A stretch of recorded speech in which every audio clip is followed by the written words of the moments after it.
die. Going too fast. I'm taking 3. I'm going for the St. Louis now. Oh no! Son of a bitch. You get your 2? Yeah. Welcome back to the channel, everyone. Thotgor here, of course. Today I'm going to do something a little different. You'll notice there on your screen that we've got a picture-in-picture going on. So if you recall from a few videos ago, I had talked about how a team of destroyers working together in a division is probably one of the biggest threats you're going to encounter in World of Warships in the battlefields that we have. I wanted to illustrate this. Now, no one said anything in the comments, but I'm sure that raised a few eyebrows. So, I have an example here to actually illustrate this. So, I am in my Gremyashki, and we are on New Dawn, and I am platooned, or rather divisioned up with a very good friend of mine, Western Rummel. We're just going to call him Rummel. He and I have been playing games maybe for the past 15 years or something crazy like that. So he and I, we really do know each other, and it's almost to the point now where we don't even really need to talk to each other a whole lot when we're playing game, because we just know what each other are going to be doing, so it makes it nice. So anyway, on New Dawn, and you can see the way that the team was dispersed. The B and the A point would be favored to us to take, because this is the most advantageous considering our spread here. So that's where we're going now. You can see Rummel's in front of me now. On the main screen, you see this is me, and on the smaller screen that's Rummel. So what we are going to be doing is Rummel's going to go into the B point. His plan is to go in there, scout out any enemies, engage them if need be, but more importantly, circle around that island, just, basic scouting. What I'm going to be doing in my Gremyashki, given that Rummel is going into the B point, is I'm actually going to turn towards the A point, and sort of maybe try and cap it, take out any enemies there, but I don't want to stray too far because I still want to be able to support Rummel. So that's the general plan here. Now keep in mind, he and I are working together. For the most part, we are talking, talking about targets coming up. Like, for example, that destroyer there in front of us. We're talking and saying, we got to take out this Clemson, I believe it was. And you can see Rummel there in his, or rather on the smaller screen, and he's actually avoiding the Clemson, putting shots into some other ships while I'm putting shots into the Clemson. So not too bad there. And in terms of the team itself, you can see that they did pull their heads out of their asses and recognize that A and B are the points that we need to cap. So you can see allies are heading up towards A, and some are even coming into B to help support Rummel.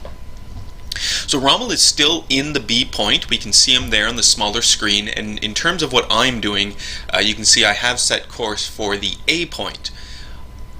My plan, like I said, was to go into A and cap it, but B started to heat up a lot. You can see it here. We have some more destroyers. We have a St. Louis. Those are just the targets that would be a threat to me, and then Rummel himself has some other targets. So we can see Rummel is taking shots at the destroyer, so am I. But now I do see these two, I think it's two battleships moving up here. One is a Miyogi. So I had mentioned to Rummel there that, I'm going to line up for a torp shot on the Miyogi. Keep in mind in the Gremyashki that your torp range is about 8 kilometers, and your torps are incredibly slow. So don't count on this ship to be like a torpedo boat like your Japanese destroyers.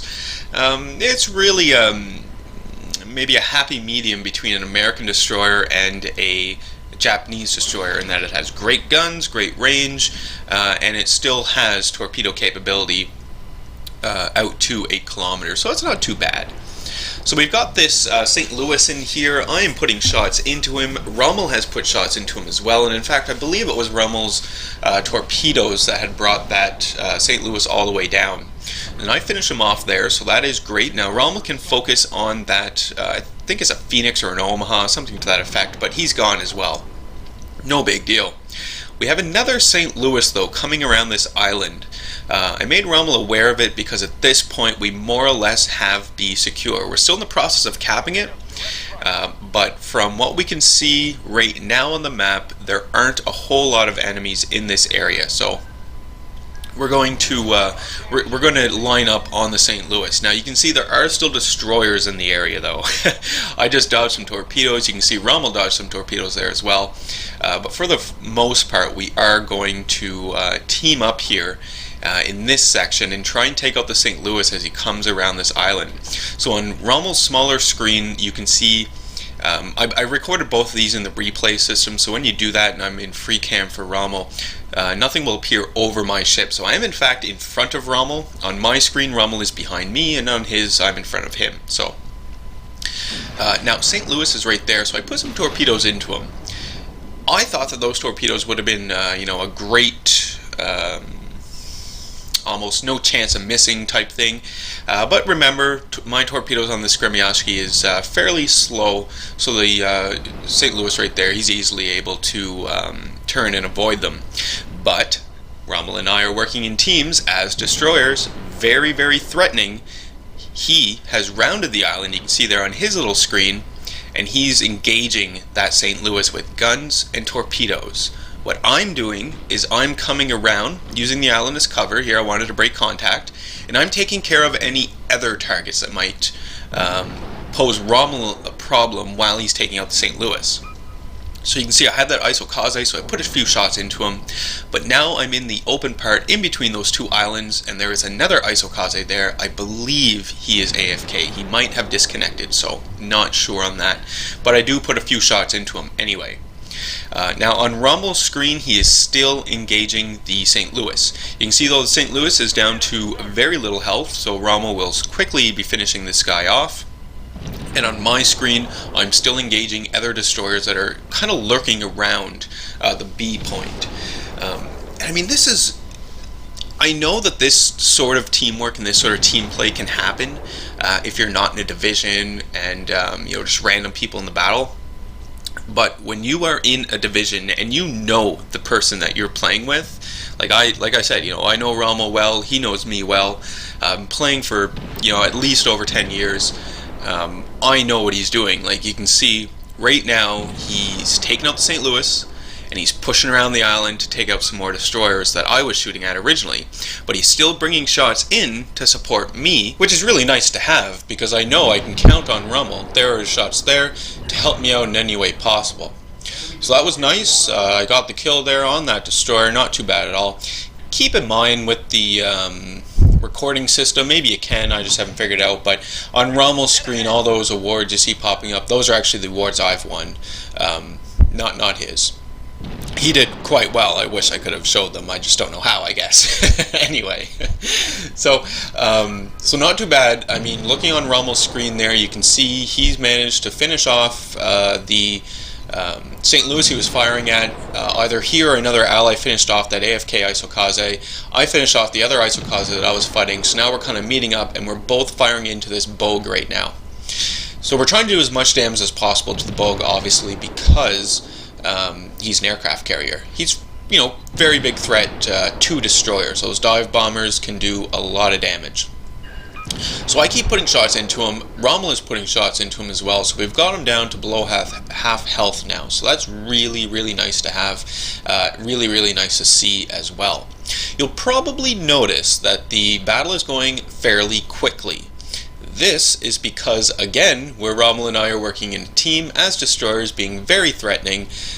You know, we're quickly taking down enemy targets here, putting them into bad positions so that, you know, if we can't take them, our allies are going to take them. Now, I saw this South Carolina here, and he was closer than the aircraft carrier, so he was a bigger threat to me, so I needed to engage this guy. Rommel is behind me, says, not a problem, I will finish off the bogue. So you can see on Rommel's screen, he's continuing to fire in on the bogue, and I'm moving into the South Carolina here. So not bad at all. You can really see how working together in a division with someone you know in destroyers is really, really a big threat on the battlefield. So I've put in some torpedoes into that South Carolina there. The Phoenix or Omaha did the same, but my torpedoes are the ones that hit and get the kill. So that was the end of the battle. I don't have final results because, again, it was in the replay system, and I forgot to actually record the battle. But, you know, I really hope that you can see here how powerful destroyers working together in a division are, and how important it will be if you come across a division like this to kill them as quickly as possible. They are a huge threat to everyone on your team. So keep this in mind. And in our next video clip here, actually you're watching the first little bit of it right now, I'm going to take a look at just a normal destroyer game without any sort of backup from another destroyer. Alright, so here we are on Fault Line.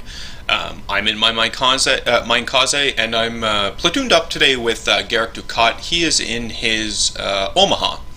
This was an earlier replay that I've done. I've actually been holding on to this for a number of weeks, I suppose. So that's why you don't see the team list there on the left and right of your screen like you do in some of the later videos I put up. But anyway, we're on Fault Line. You know, I am divisioned up with a cruiser.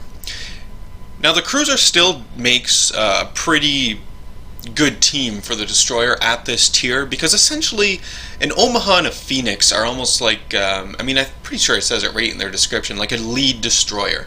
They are fast, they are maneuverable, they've got great guns, and they have torpedoes. They're just bigger than an actual destroyer, so it still makes a good match for us today.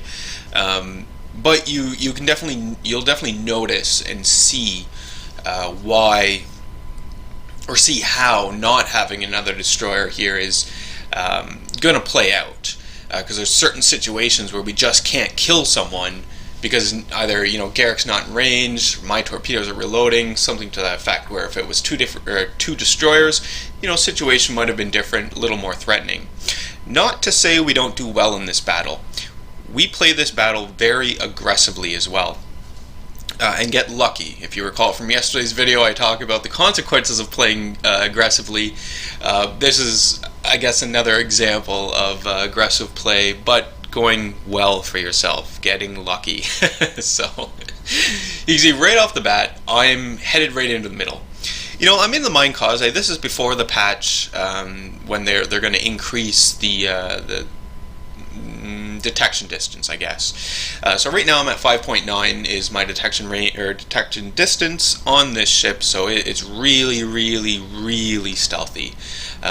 So it's fantastic. And I've got my 10-kilometer torpedoes loaded today as well. I prefer the 10-kilometer torpedoes, and that's just because this is how I play my Japanese destroyers. I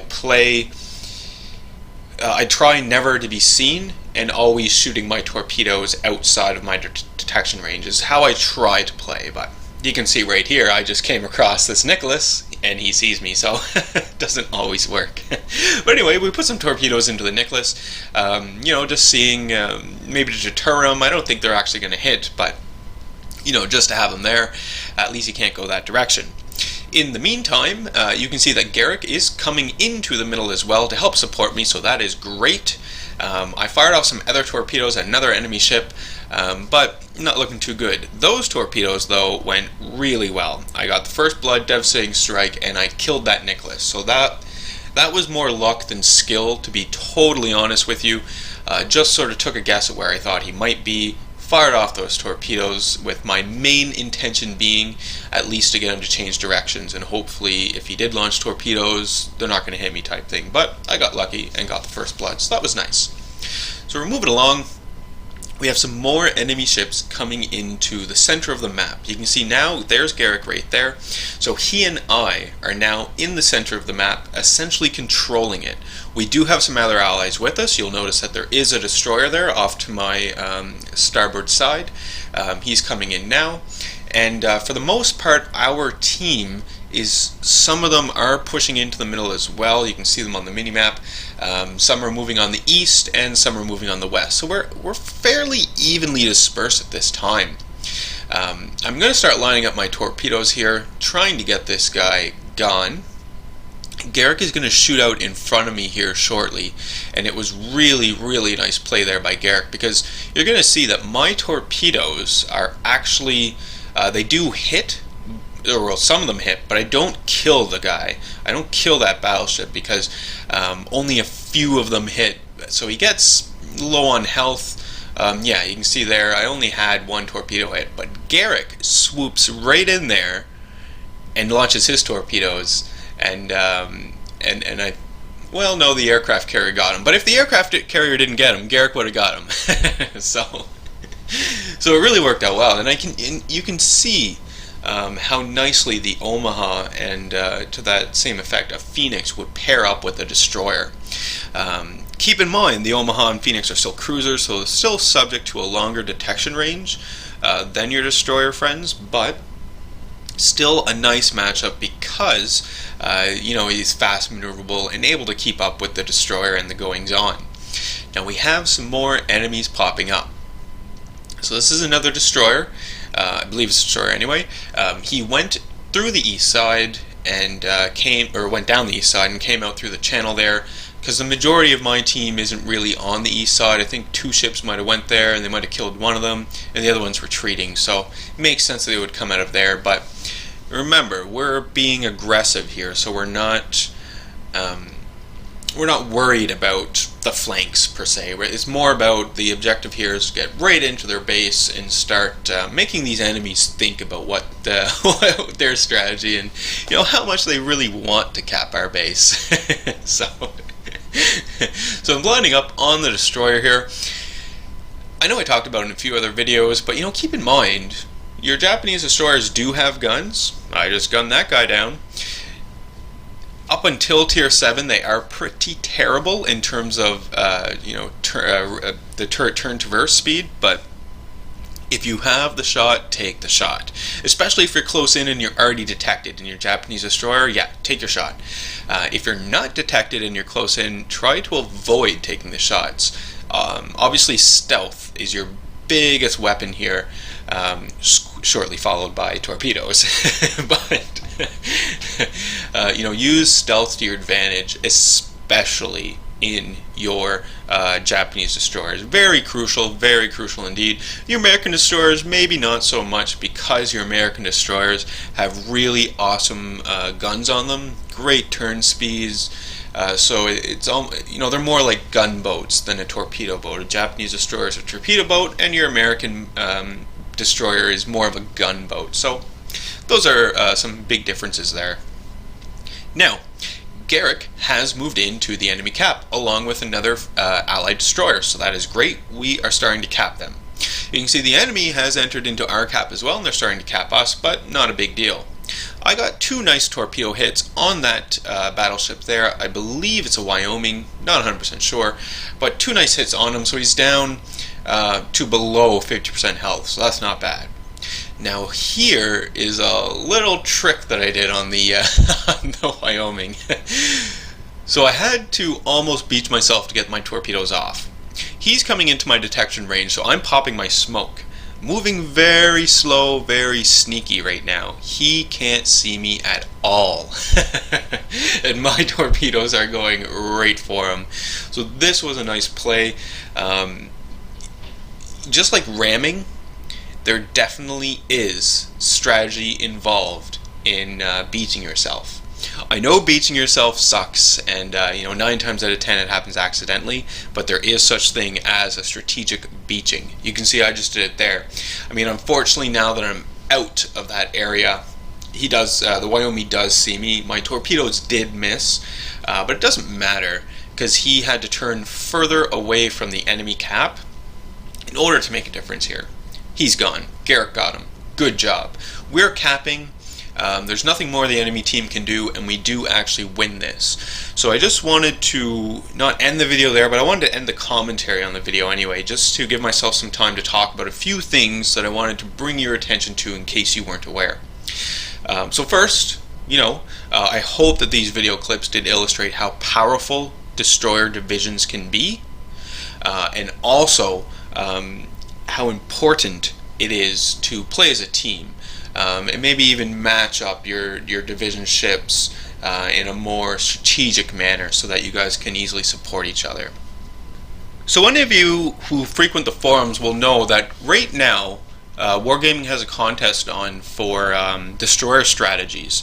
I'm going to put a link to the forum thread in my comments below. Be sure to check it out. It's really simple to enter. They give you the maps to download. All I did was download the map, drew some arrows on it in paint, and then put a little story along with it to explain the strategy behind it. So be sure to check that out. It's really, I really like the contest they have. This is actually the second one they have going on. The first one was for cruisers. So check that out, take a look at it, and enter into the draw, or enter into the contest rather. You have a chance of winning some gold. First prize is going to win a Warspite actually, so check it out. Remember, the link will be in the description below. And the last thing I wanted to mention today as well is I don't know how many of you were able to see the stream last night featuring also robots. I did, and while it was running, and I got some nice information in there. It's not obviously not 100% certain, but also Robots is the community manager here for the forums. The biggest thing that he said that I wanted to share with you guys is that clans for World of Warships are coming in 2015. He didn't say what time, what date, nothing like that, but he did say that 2015 is the date for that. So that's nice. Let's hope they stick to that timeline. The other big piece of information I took away from that, I guess that stream was, it was a podcast actually. So from the podcast was that the game World of Warships, we can expect World of Warships to go full release in 2016. So it's going to be sooner rather than later. I would expect earlier in 2016. Maybe January, February, or March, who knows. But those were the two biggest pieces of information that I took from that podcast, which was nice, and I wanted to share it with you guys. So I hope today that you were able to take away some information about destroyer gameplay. Recognize that when destroyers are platooned together, they are a massive, massive threat. Try and take it out immediately. And as well, just to share some information there that I got from the podcast with you guys. So, thank you so much for taking the time watching the video today. As always, I do hope you enjoy the rest of your day.